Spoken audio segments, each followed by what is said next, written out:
Olá, meus amigos, sejam bem-vindos a mais um episódio do Tá na Obra, um podcast da Itatiunga. Eu sou o Felipe Valentim, por aqui a gente conversa sobre o universo da construção civil.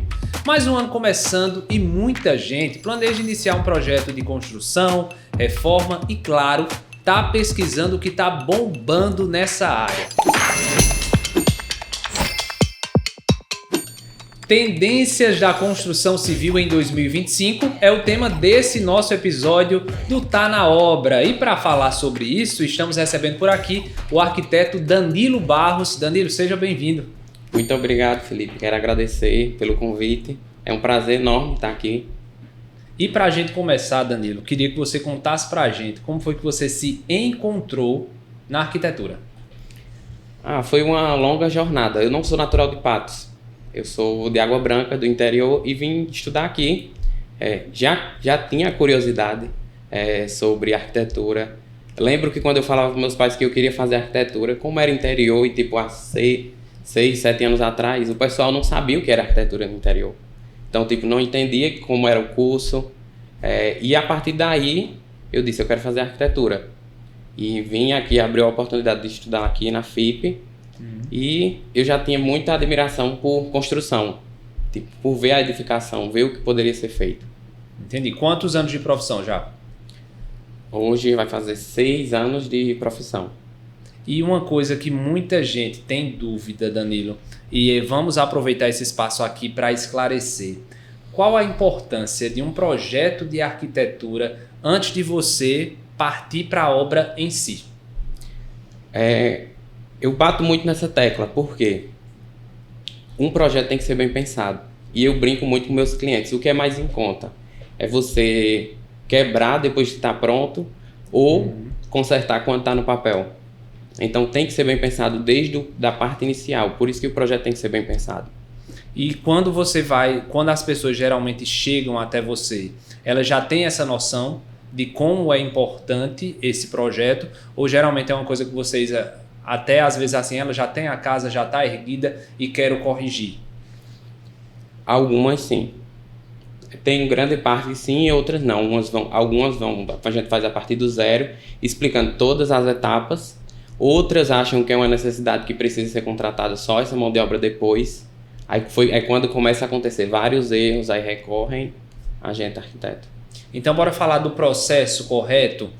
Comprei, vamos lá, um terreno num condomínio, comprei um terreno num loteamento, pensei em construir a minha casa.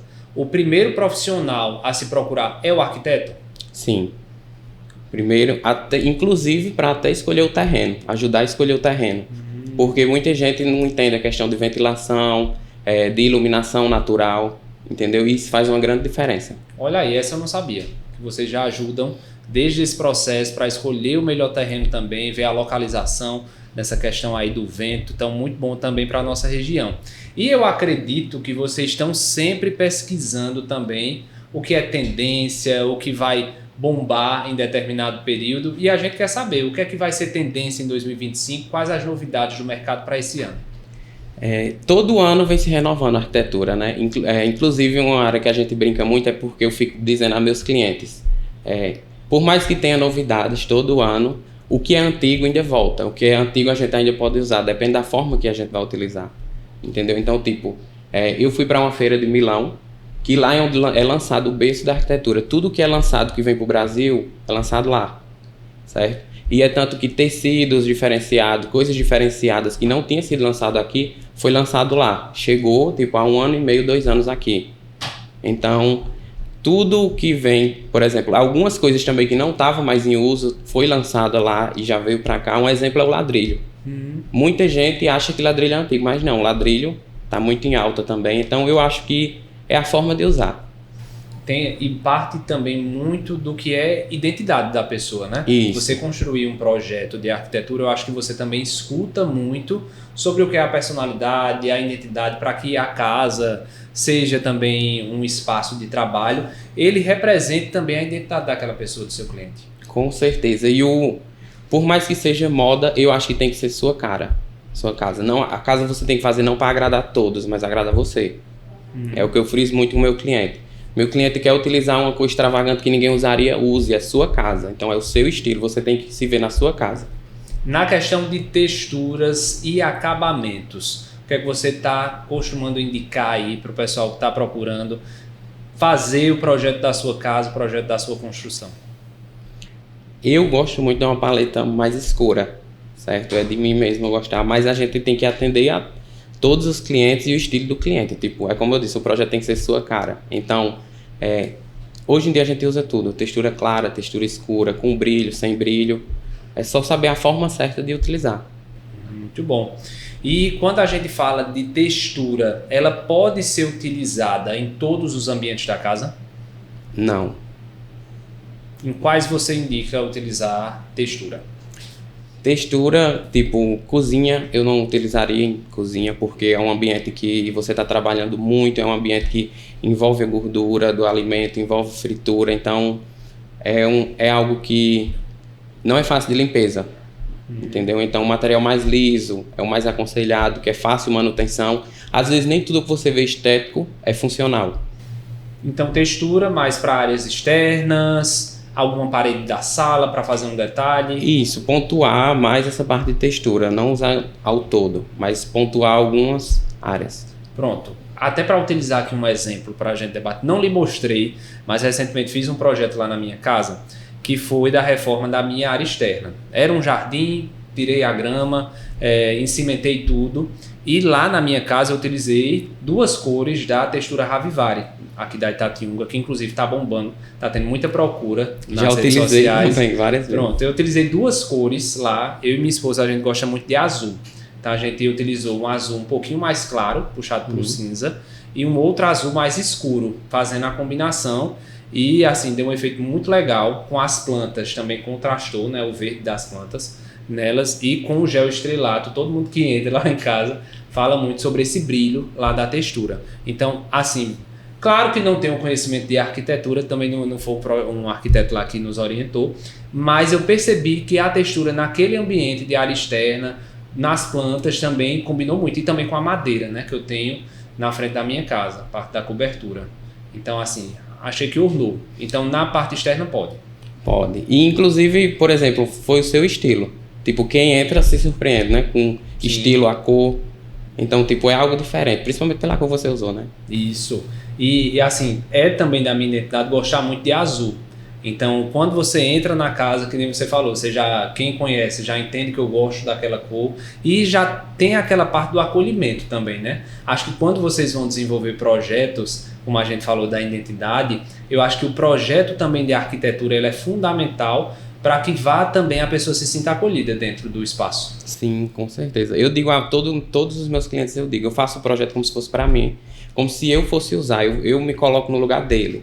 Tipo, é na questão de levantar para ligar uma luz, é na questão de abrir uma porta, bater no armário. Então, eu me coloco na questão de usabilidade do espaço.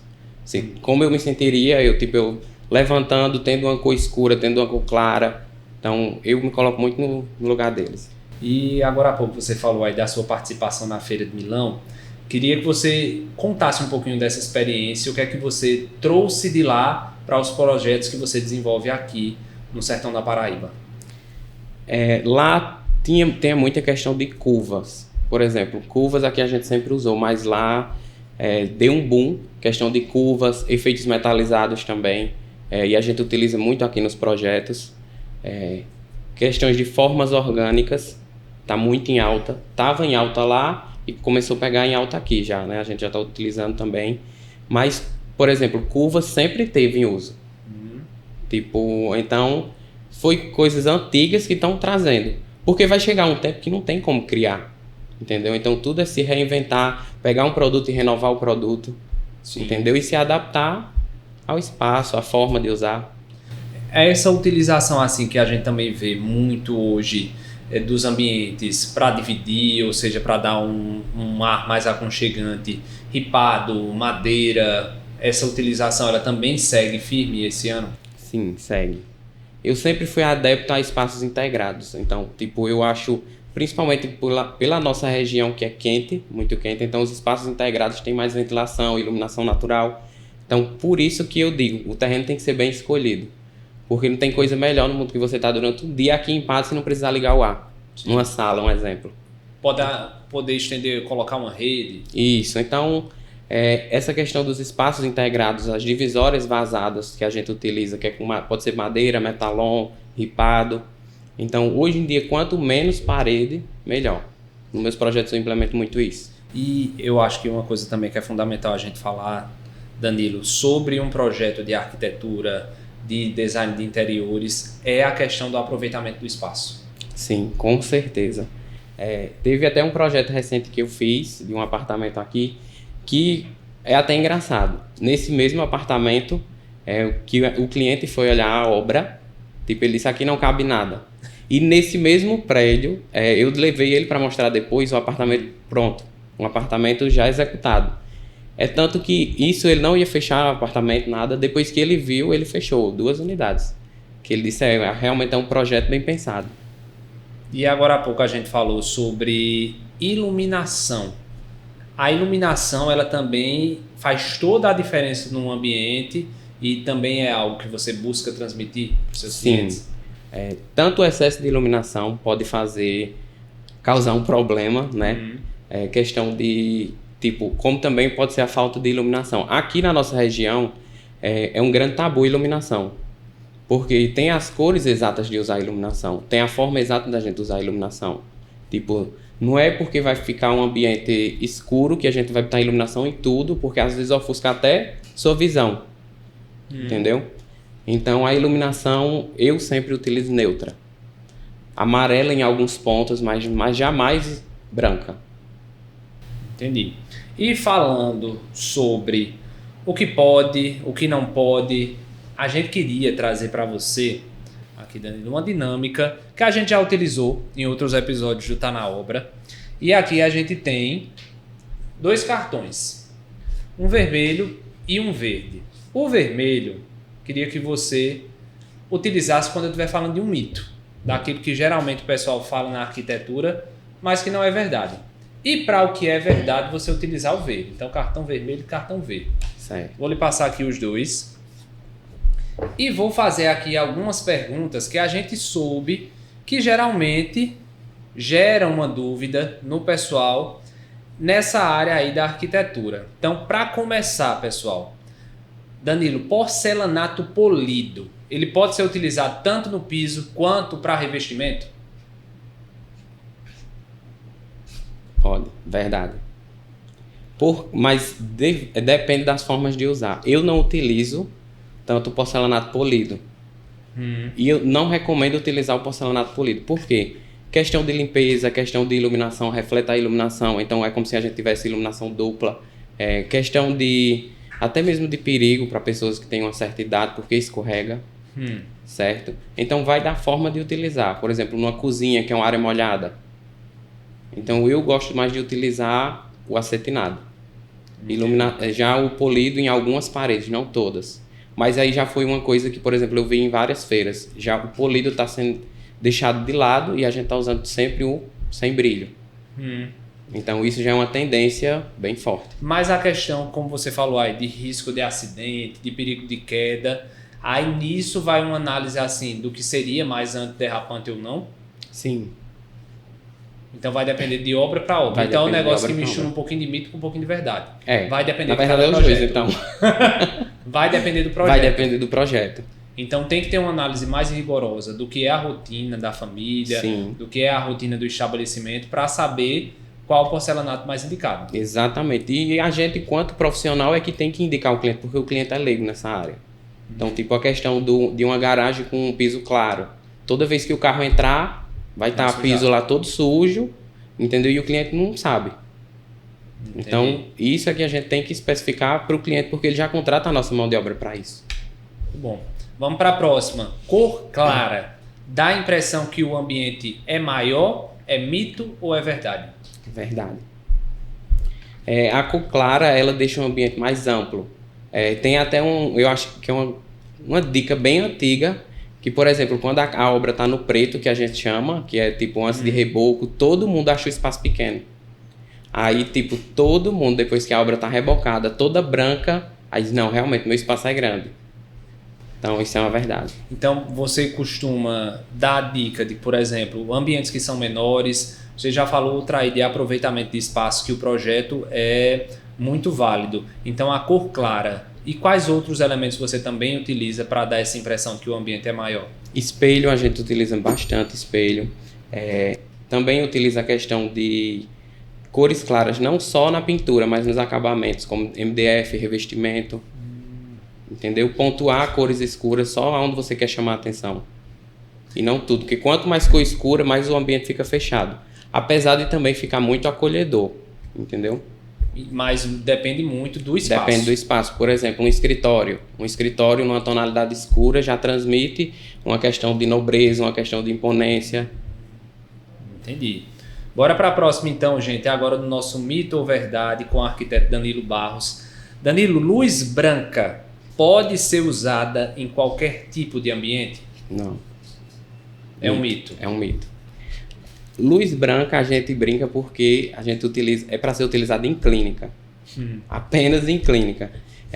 Eu tenho o meu termo, eu não gosto de utilizar tanto nem a branca nem a amarela, certo? Eu prefiro utilizar a neutra, porque a neutra as cores ficam mais fidedignas, fica mais realista, entendeu? Traz um certo aconchego, a gente pontua com alguma iluminação amarela, tipo alguns decorativos, mas iluminação geral eu prefiro utilizar a neutra.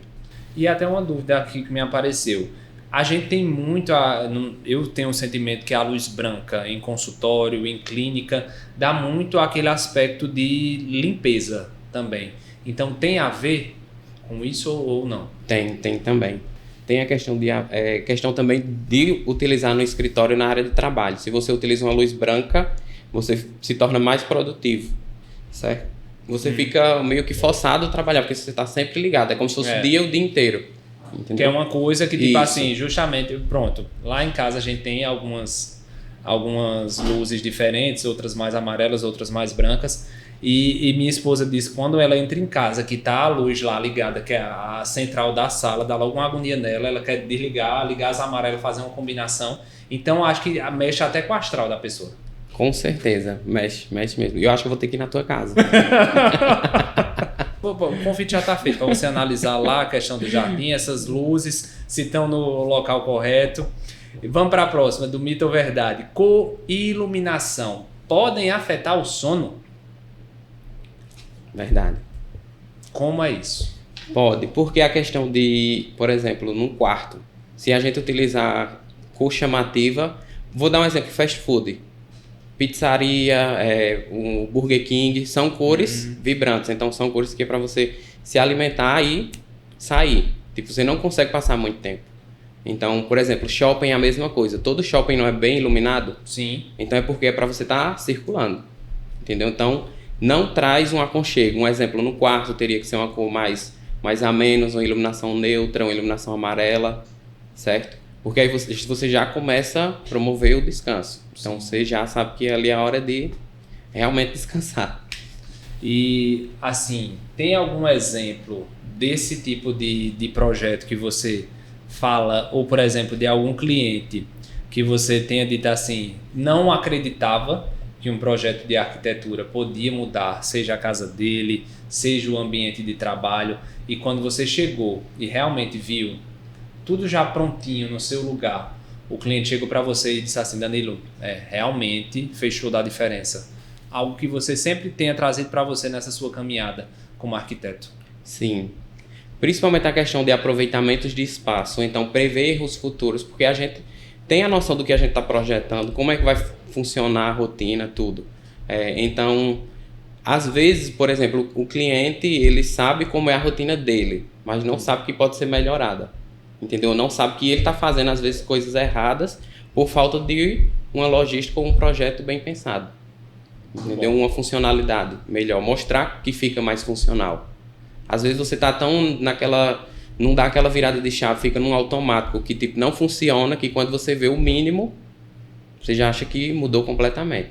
Olha aí.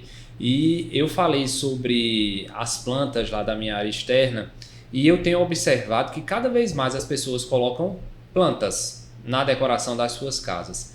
Isso tem sido algo que vocês têm visto como tendência? Você costuma indicar também nos seus projetos? Sim, com certeza. Porque planta traz vida. Eu não gosto de forma alguma de utilizar planta artificial. Não gosto. A gente utiliza de forma... Sempre tenta utilizar a natural. Só que tem a questão também da correria, da demanda, da questão da manutenção. Então, alguns clientes, a gente coloca lá a planta natural, quando chega lá que está pronta, às vezes está um artificial. Teve até um cliente meu que comprou uma planta que ela é muito, muito realista. Que eu fui várias vezes na obra e eu disse, essa planta não morre não, nem seca, não muda de cor, nada, mas era uma planta artificial. De tão semelhante que era. Porque a planta ela traz uma sensação de paz, de leveza. Então, tipo, é outro aspecto. Quando você utiliza a planta, sem sombra de dúvidas. Aí vem aquela pergunta, a planta pode ser colocada em qualquer ambiente? Não precisa levantar o cartão mais, pense. Depende. Eu não gosto de utilizar planta em quarto. Eu não gosto de utilizar no quarto, mas tipo sala, sim, o resto dos ambientes, sim. Todos os ambientes. Em quarto eu sou meio restritivo em relação a isso. Entendi. Vamos falar sobre essa parte também da decoração, mas focando também naquela parte de economia, que é o que todo mundo que está construindo fica pensando também. Então tem como você ambientar sua casa, decorar, gastando pouco? Tem. Eu brinco muito com meus clientes que quando a gente vai fazer a reunião eu fico brincando, dizendo agora é quando você está só dando as ideias, dizendo que é a hora que você está rico, milionário. Mas a gente como profissional vai também saber dizer, explicar, induzir. Por exemplo, eu gosto muito de perguntar ao meu cliente uma relação de uma média de quanto pretende gastar. Isso é muito importante. Porque não adianta eu usar uma pedra que vai vir uma pedra de fora do Brasil, que é tipo 10, 15 mil, se ele quer gastar isso tudo em todas as pedras da casa. Entendeu? Às vezes o cliente é leigo, não sabe, mostra uma pedra translúcida, uma pedra diferente, que a gente tem noção de base de preço. Entendeu? Então eu sou muito assertivo em relação a isso com meus clientes, porque eu consigo encaixar. Tipo, a gente sempre consegue encaixar, tem coisas que a gente consegue fazer, isso aqui está mais em conta, isso aqui está mais caro, isso aqui não compensa colocar, e se adequar ao que o cliente pode pagar e que não afeta a estética e nem afeta a funcionalidade do projeto. E também uma coisa que eu percebo, Danilo, é que cada vez mais as pessoas fazem o projeto da casa como um todo, mas em alguns momentos procuram priorizar alguns ambientes. Não que vá abandonar o projeto como um todo, mas ir fazendo também aos poucos. Agora eu vou fazer logo minha sala e minha cozinha, são minha prioridade, e depois vou fazer um ambiente aqui do quarto do casal, depois do quarto da criança. E acho que também pode ser uma coisa que vá se adaptando, né? Sim.